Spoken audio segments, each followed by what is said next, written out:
Robert Burns became a Mason in July 1781, and 5 years later he was under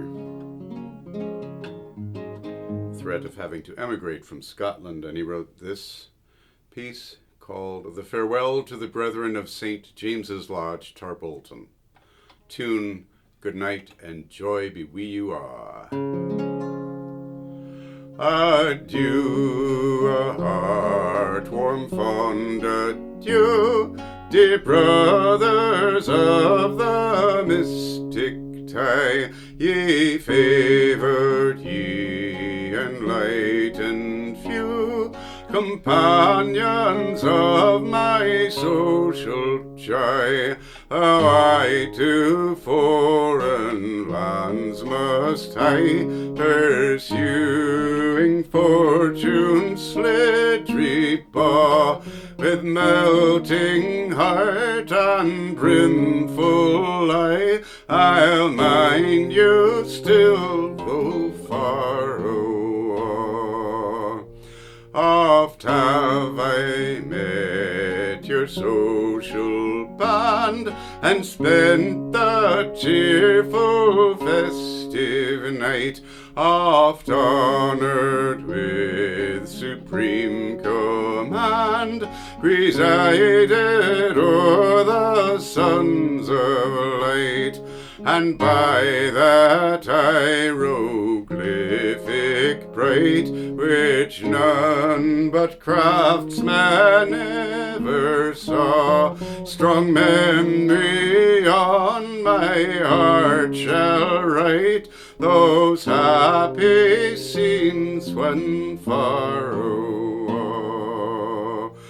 Nay, freedom, harmony, and love unite you in the grand design, beneath Omniscient Eye above, the glorious architect divine, that you may keep the unerring line, still rising by the plummet's law, till order bright completely shine, shall be my prayer when far o'er.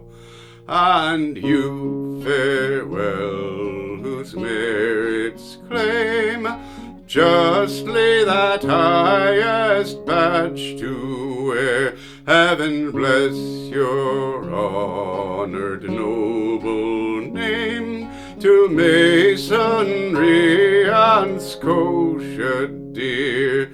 A last request permit me here, when yearly ye assemble all, one round I ask it with a tear, to him the bard that's far o'er.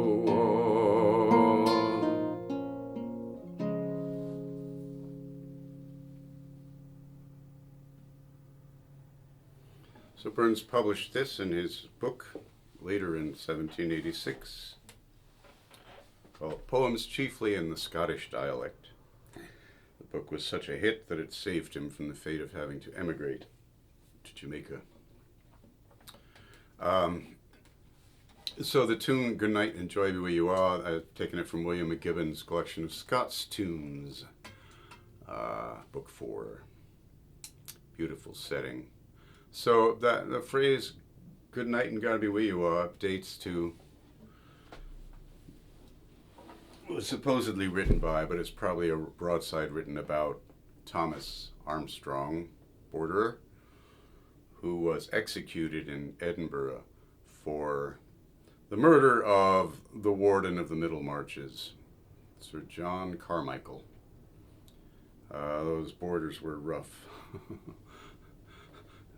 Those were rough times. So, yeah, so that tune eventually got to be sung to that. So there's a sad association to the melody. Good night and joy. Good night and God be with you all was Sir Walter Scott printed it and called it Armstrong's Last Goodnight. So he was saying goodbye to his comrades in that piece. Yeah, I think that's it for your background. This rhyme scheme is challenging, and it was favored by the Scots medieval poets. Henryson, Dunbar, Ramsay used it in Evergreen, Alan Ramsay. A.B., B.C., B.C. Burns used it several times, including for Country Lassie, which is a magnificent piece, which I haven't posted yet, but we'll get to it. Please subscribe to my channel, and be well. Thank you.